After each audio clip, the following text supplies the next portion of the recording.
Print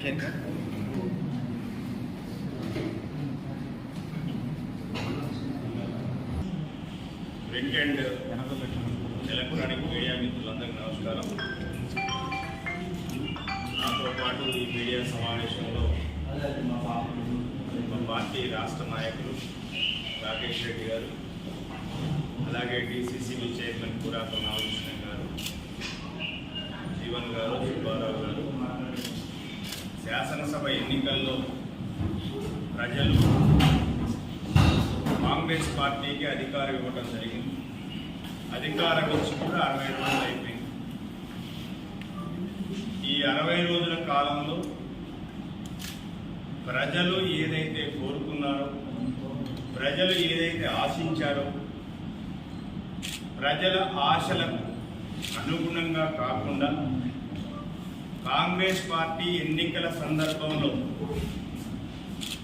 ఏదైతే వాగ్దానాలు చేసిందో, బీఆర్ఎస్ ప్రభుత్వం కంటే మేము మెరుగైన పరిపాలన అందిస్తామని చెప్పి అనేక రకాల హామీలు, వాగ్దానాలు ఇచ్చి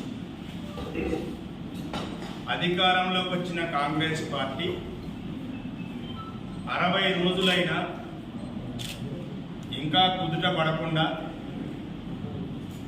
రోజుకొక మాట, ఇచ్చిన వాగ్దానాల మీద మాటల్ని దాటేసుకుంటూ పోయేటువంటి కాలయాపన చేసే ప్రయత్నం కాంగ్రెస్ ప్రభుత్వం చేస్తుంది.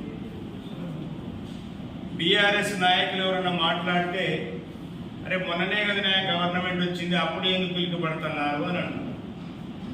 మేమేం వాళ్ళని తిట్టట్లేదు, వాళ్ళు చెప్పిన మాటలకు గుర్తు చేస్తాం. మేము అడగట్లే, ప్రజలు కూడా అడుగుతున్నారు. ఒక్క వాగ్దానం ఏమన్నారంటే, 2 వాగ్దానాలు మేము నెరవేర్చినాం, ఇంకా 6 గ్యారంటీల్లో. ఆ 2 కూడా 6 గ్యారంటీలో కాదు, ఒక గ్యారంటీలో భాగం పావలాది. ఏది? మహిళలకి ఉచిత బస్సు ప్రయాణం, అట్లాగే ఆరోగ్యశ్రీ. మరి ప్రియాంక గాంధీ ఆధ్వర్యంలో యూత్ డిక్లరేషన్లో కాంగ్రెస్ పార్టీ నాయకులు ఏం చెప్పారనేటువంటి ఇక్కడ ఉన్నటువంటి యువత అంతా కూడా గమనించాలి. వారి దానికి మీ మీడియా మిత్రులందరూ కూడా దానికి సాక్ష్యం. మేము అధికారంలోకి వస్తే నిరుద్యోగులకు నిరుద్యోగ వృత్తి కల్పిస్తామని వారి డిక్లరేషన్లో చెప్పారు. మేము చెప్పలేదు, వారు రేవంత్ రెడ్డి గారు చెప్పారు, అట్లాగే ప్రియాంక గాంధీ గారు చెప్పారు. మరి ఇవాళ డిప్యూటీ చీఫ్ మినిస్టర్గా ఉన్నటువంటి బట్టి విక్రమార్క గారు మేము ఎక్కడ ఆగలేదని అంటున్నారు. సిలిండర్ ఇస్తామన్నారు. పెన్షన్ ఇప్పుడు నేనేమంటున్నానంటే, రైతు బంధు మరి ఏదంటే ఆన్గోయింగ్ స్కీమ్స్ ఇవ్వటంలో ఎందుకు తరపాటు పడుతున్నారు? బీఆర్ఎస్ పార్టీ అధికారంలో ఉన్నప్పుడు 8 సంవత్సరాల పాటు రైతు వ్యవసాయం చేసేటప్పుడు పెట్టుబడి కోసం నవంబర్ ఎండింగ్ డిసెంబర్లో రైతు బంధు వేసేవారు. ఎన్ని ఇబ్బందులున్నా కేసీఆర్ గారు ఆ రోజు కరెక్ట్గా, ఎందుకంటే వ్యవసాయం సీజను, రైతులు ఎప్పుడు పెట్టుబడి అవసరమో దాని ప్రకారం బ్యాంకు ఖాతాల్లో ఒక వారం రోజుల వ్యవధిలో అన్ని పడిపోయి, ఈ రోజుకి నేను చెప్పట్లేదు, ఒక జిల్లా పార్టీ అధ్యక్షుడిగా నేను చెప్పట్లేదు, ఒక బీఆర్ఎస్ నాయకుడిని చెప్పట్లేదు, ఒక రైతు బిడ్డగా అడుగుతున్నా. ఇవాటికి ఇంకా 3 ఎకరాల లోపు ఉన్న వాళ్ళకు మాత్రమే, ఏది ఇప్పుడు ఫిబ్రవరి 5వ తారీఖు, అంతేనా? ఫిబ్రవరి 5వ తారీఖు రోజుకి ఎంతమందికి ఎన్ని ఎకరాలకి రైతు బంధు వేశారు అంటే డిసెంబర్లో వేయాల్సిన వాళ్ళు ఏమన్నారు? ఎలక్షన్ అప్పుడేమో ఎలక్షన్ కమిషన్ లెటర్ రాశారు. ఉత్తమ్ కుమార్ రెడ్డి గారి సారథ్యంలో వెళ్ళి, మీరు రైతు బంధు ఇవ్వద్దు, మీరు ఆపేసేయండి, ఎలక్షన్ కమిషన్ ఆపాలని చెప్పి వాళ్ళొక రిప్రజెంటేషన్ ఇచ్చారు. ఇస్తే అది బీఆర్ఎస్కి అడ్వాంటేజ్ అయితే రైతు బంధు ఇవ్వద్దని మేము రాగానే, మీరు ఎవరు బాధపడద్దు, ఈ 10,000 ఎకరాలకు 15,000 ఇస్తామని చెప్పి. మేమేమంటున్నాడు, మీరు 15,000 ఇవ్వనవసరం లేదు, సరే మీ వాగ్దానం తర్వాత ఇద్దు, ఆ 10,000 నేను ఇవ్వండి ముందు. పెన్షన్ ఇవాళ 5వ తారీఖు, జనవరి పెన్షన్ ఇచ్చిండ్రా? నాకైతే తెలియదు మరి, ఎందుకంటే నాకు తెలిసినంత వరకైతే పెన్షన్ ఎవరికి ఇవ్వలే. మీరు 4,000 ఇస్తామని చెప్పింది. ఎలక్షన్ అయిపోగానే మీరు ఎలక్షన్ టైంలో చెప్పారు, మీరు ఎవరు బాధపడద్దు, అక్క చెల్లి అన్న తమ్ముడు మీకు 4,000 రూపాయలు ఇస్తాం, కేసీఆర్ ఇచ్చే 2,000 రూపాయలు సరిపోవట్లేదు, ఇస్తామని చెప్పి చాలా మంది మంది పేదవాళ్ళు ఇబ్బంది పడతారు, మందులకు డబ్బులు లేవు, హాస్పిటల్ పోవడానికి లేవు, వాళ్ళకి కనీసం పస్తులు ఉంటారు, ఆ 2000 రూపాయలు ఏమని అడుగుతున్నాం. ఇది అడిగిన మనకో తప్పు. బీఆర్ఎస్ వాళ్ళు మా మీద ఎప్పుడే అడుగుతారు చూసిర్రా అని అంటున్నారు. 200 యూనిట్ల వరకు ఫ్రీ కరెంట్ ఇస్తాను. మేమేమన్నాడు, ఉన్న కరెంట్ ఇవ్వండి, ఫ్రీ కరెంట్ కాదు తర్వాత సంగతి. నేను భద్రాచలం వెళ్ళొచ్చాం, ఆ చర్ల వాజేడు వెంకటాపురం అయిన తిరిగి వచ్చాం. రైతులు అడుగున్నాం, రోజు 12 గంటల లోపే కరెంట్ వస్తుంది, రాత్రి పూట కరెంట్ లేదు వ్యవసాయానికి. మధ్యాహ్నం ఇచ్చినా కటింగ్ 6 సార్లు ఇస్తారు. రైతులు ఎందుకు ఇబ్బంది పెడతారండి? మేము వస్తే బ్రహ్మాండంగా వ్యవసాయానికి మీకంటే దన్నుగా ఉంటామని చెప్పి ఆ పార్టీ వాళ్ళు ఏం పోలే, అన్ని పార్టీలు పోయినాడు, బలవంతంగా లాక్కులు తీసి పడేశారు. ఈ 8 సంవత్సరాలు ఎప్పుడైనా పాలేరు దగ్గర పోయి రైతులు పోయి బలవంతంగా లాక్కులు తీశారు. గౌరవంగా మేము వెళ్ళి అందరూ అధికారులు ప్రజాప్రతినిధులు వెళ్ళి కొబ్బరికాయలు కొట్టి మంచిగా పూజ చేసి రైతులకు కావాల్సిన నీళ్ళని ఇచ్చి, అంటే బూతు సంస్కృతి పక్క రాష్ట్రంలో ఉంది కదా. పక్క రాష్ట్రంలో ఏముంది, బూతుల సంస్కృతి నేర్పారు.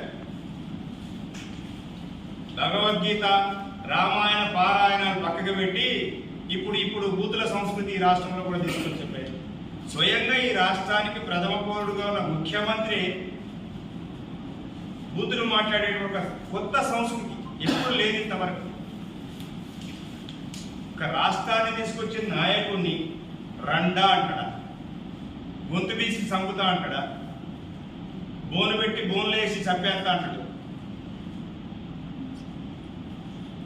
ఇదేం పద్ధతి? ఇదే ఈ తెలంగాణ రాష్ట్రంలో ఇప్పుడు ఈ కల్చర్ ఉంది. మీరు కూడా ఇంతకుముందు కాంగ్రెస్ పార్టీ అధికారంలో ఉంది, రాజశేఖర రెడ్డి గారు ఉన్నారు, చెన్నారెడ్డి గారు ఉన్నారు, నిజామాబాద్ జనార్దన్ రెడ్డి గారు ఉన్నారు, ఇక్కడ అంజయ్య గారు ఉన్నారు, రకరకాల ముఖ్యమంత్రులు మాట్లాడారు. పార్టీ గారి క్యాంప్ ఆఫీస్ ఓపెన్ అయిందంటే మేము స్వయంగా వెళ్ళి మేము వారిని కూర్చోబెట్టి గౌరవంగా చేసి తీసుకొచ్చాం. ప్రతి ఒక్కళ్ళకి.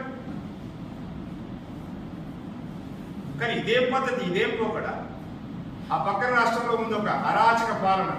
ఆ అరాచక పాలనలా ఇక్కడ ఒక అరాచక వాతావరణం క్రియేట్ చేసే పరిస్థితి చేస్తుంది. తెలంగాణ ప్రజలు చాలా విఘ్నులు. అందుకోసం మీరు చేసేటువంటి అన్ని చర్యలను కూడా ప్రజలు గమనిస్తున్నారు.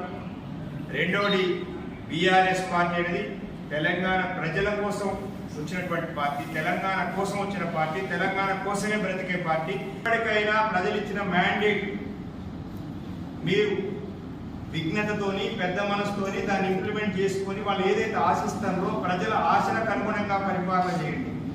అంతేగాని ఏదో కేసీఆర్ మీద కోపంతోనో బీఆర్ఎస్ మీద కోపం. ప్రజాస్వామ్యంలో పట్టభద్రుల పాత్ర చాలా కీలకమైనది.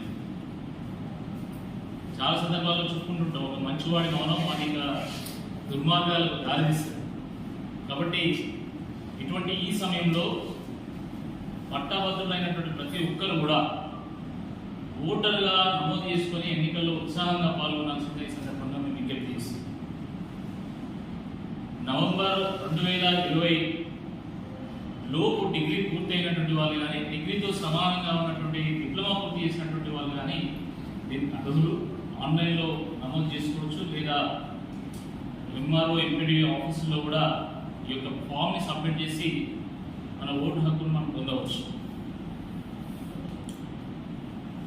మిత్రులారా, కొంతమంది ఎమ్మెల్సీలు శాసనసభ్యుల ద్వారా ఎన్నికవుతారు, కొంతమంది గవర్నర్ కోటాలో ఎన్నికవుతారు, మరికొందరు స్థానిక సంస్థల ద్వారా ఎన్నికవుతారు. కానీ గ్రాడ్యుయేట్ ఎమ్మెల్సీ మాత్రం కేవలం పట్టభద్రుల ద్వారానే ఎన్నికవుతారు. కాబట్టి ఇది ఒక గొప్ప అవకాశం. మన ప్రతినిధిని మనం ఎన్నుకొని మన ఆకాంక్షలు ప్రతిబింబించే విధంగా, ఆ ప్రతినిధి వివరించే విధంగా మనం ఎన్నుకుంటే బాగుంటుంది. కాబట్టి రేపే చివరి రోజు ఓటర్ నమోదు 6వ తేదీ. కాబట్టి అందరూ కూడా ఓటర్గా నమోదు చేసుకోవాల్సిందిగా ఈ సందర్భంగా విజ్ఞప్తి చేస్తున్నాం. ప్రభుత్వం తరఫున పోటీ చేసేటువంటి వాళ్ళు గెలిస్తే ప్రభుత్వానికి వంటబారిన వాళ్ళు అవుతారు. కానీ ప్రతిపక్షాల నుంచి పోటీ చేసేటువంటి వాళ్ళు గెలిస్తే ప్రశ్నించే గొంతులు అవుతారు, ప్రజల పక్షాన పోరాటం చేస్తారు. కాబట్టి దాన్ని దృష్టిలో పెట్టుకొని తప్పకుండా ప్రతి గ్రాడ్యుయేట్ కూడా ఓటర్గా నమోదు చేసుకోవాల్సిందిగా ఈ సందర్భంగా అందరికీ విజ్ఞప్తి చేస్తున్నాం. ఇప్పటికే మా పార్టీ తరఫున ప్రతి గ్రామంలో కార్యకర్తలు ఫామ్ 18 ఇచ్చి చాలా మంది నమోదు వినియోగించుకోవాలనేటువంటి ఉద్దేశంతో ఈరోజు ప్రెస్ మీట్ నిర్వహించడం జరిగింది. తప్పకుండా రాబోయేటువంటి రోజుల్లో మిగతా అంశాలు గ్రాడ్యుయేట్ ఎమ్మెల్సీకి సంబంధించినటువంటి అంశాలు అన్ని అంశాలు కూడా మిగతా తప్పకుండా ప్రజలకు చేరుస్తాయి.